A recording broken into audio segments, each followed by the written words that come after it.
often do you think about how to communicate openly to build better trust and collaboration in your teams, your organizations, and even your family?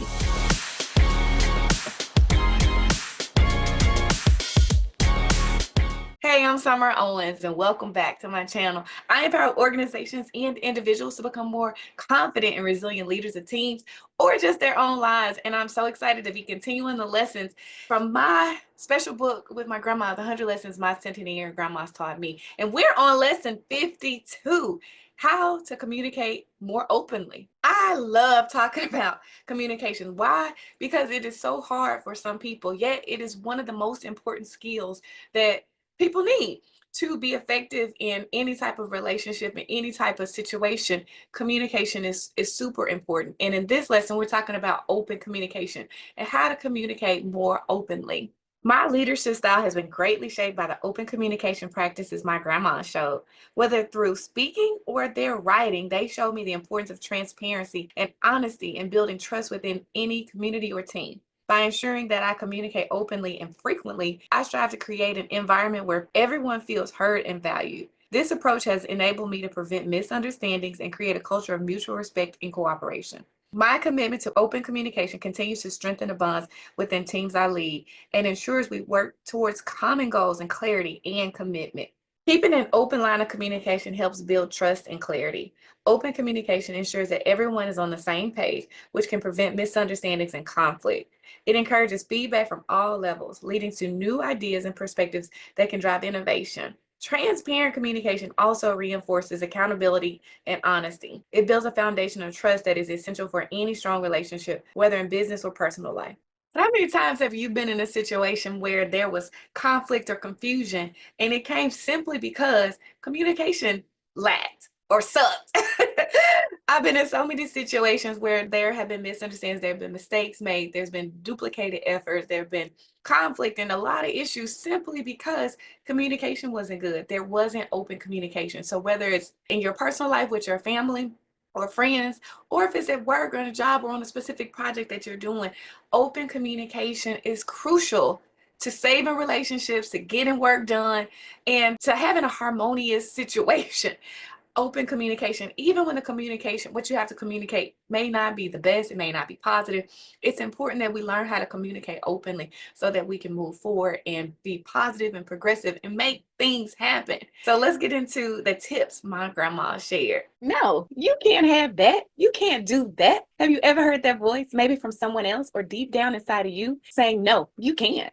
Ever felt like you weren't good enough, smart enough, or brave enough to have what you really want? You know, that promotion, that degree, that dream job, that house, that fulfilling relationship, that business, that life you've always imagined. Well, I'm confidence coach Summer Owens, and I'm here to tell you, yes, you can have it. And yes, you can do it. I'm the person to help you make it happen because I've been there. I faced doubts, fears, and setbacks head on. As a teen mom who was told my future was bleak, I chose to say, so what, to every obstacle I faced. I didn't let circumstances or self-doubt define me. I've probably done what you want to do. I've earned degrees, I've had dream jobs, I've launched business, written powerful books, bought houses, all while defying the odds. Now I want to help you to say so what to your fears and limitations too. I want to share my secrets to success with you in my Get the Guts to Go For It program. If you're tired of watching others live the life that you want and you're ready to turn your someday into today, let me help you embrace the so what mindset. Build your confidence and make your dreams a reality. Grab one of the limited spots for this program at getthegutstogoforit.com. I can't wait to help you go for it. Tip number one on how to live the lesson,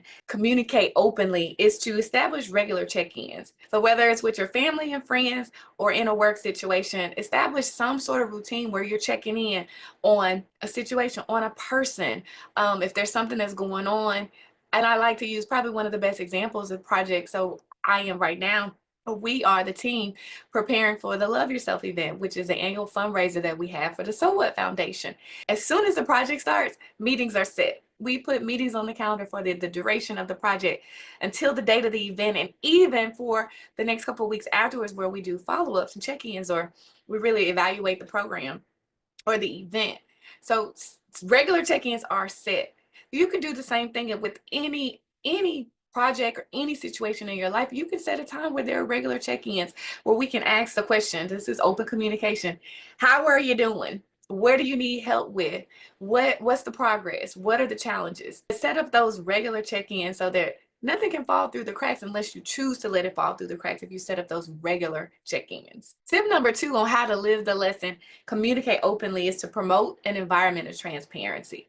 Be open and honest. Be open and honest about your decisions, why you're making those decisions, why you feel the way that you feel, and even expressing what it is that you do feel. I actually think a good example of this is we had a situation with our local school board where I believe a big part of the challenge in the firing of our superintendent came from a lack of transparency with the school board being not fully transparent with the community. It caused a mess, an absolute mess that we in my city will be dealing with for quite a while, and we will have lots of repercussions, and unfortunately our children will be the ones who suffer the most. My thought behind it is, number one, poor communication.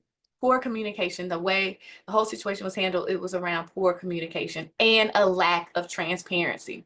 So create a situation and create an environment of transparency where people can feel comfortable about sharing their feelings, comfortable about sharing their decisions and why they feel the way they feel and why they've made the decisions that they've made. And the same with you being comfortable with sharing your feelings openly, transparently, and your decisions and why you make your decisions. Tip number 3 on how to live the lesson, communicate openly, is to engage diverse perspectives.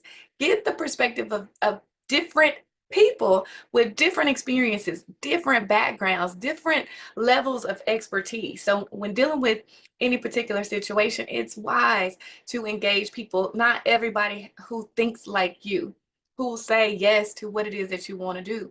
And I'm super excited about that's what we do and how our events and all the things in my business have gotten better. It's because I've been able to engage people with different perspectives who've been to different events, who've led different events, who've had different opportunities and different experiences to bring those experiences and those lessons learned to the situation, because it only makes things better when you engage people with different backgrounds. Diversity, it's a good word. Tip number 4 on how to live the lesson, communicate openly, is to practice active listening. And this is a tip that's been given in several lessons because it's so important. So practice active listening. So in communication, it's a two-way street. Someone is communicating an idea and then there's a receiver, somebody on the other end who's receiving it.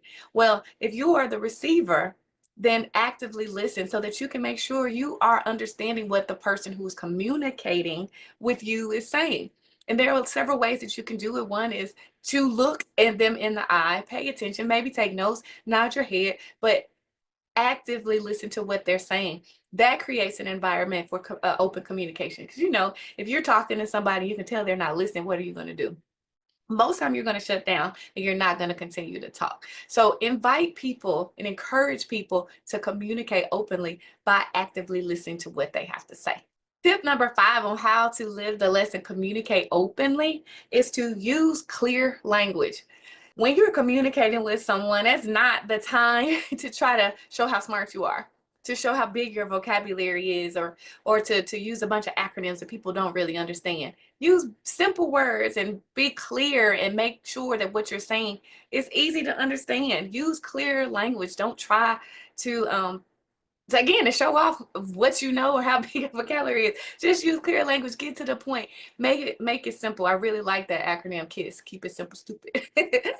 Because when you can keep it simple, you're able to communicate what it is that you are trying to get across to the person more effectively. So just use clear language and be direct and to the point. And that's lesson 52. Are you a good communicator? Do you communicate openly? Tell me in the comments how you communicate, and tell me if you think you're a good communicator. Also, tell me some of the tips that you'll use to be a better, I think we can always be a better communicator. So tell me in the comments some ways you're going to use those tips to become a better communicator. Again, whether it's in your family, with your friends, or on your job, or in a project that you're working on. We can all be stronger communicators. It's a great lesson on leadership. See you next time.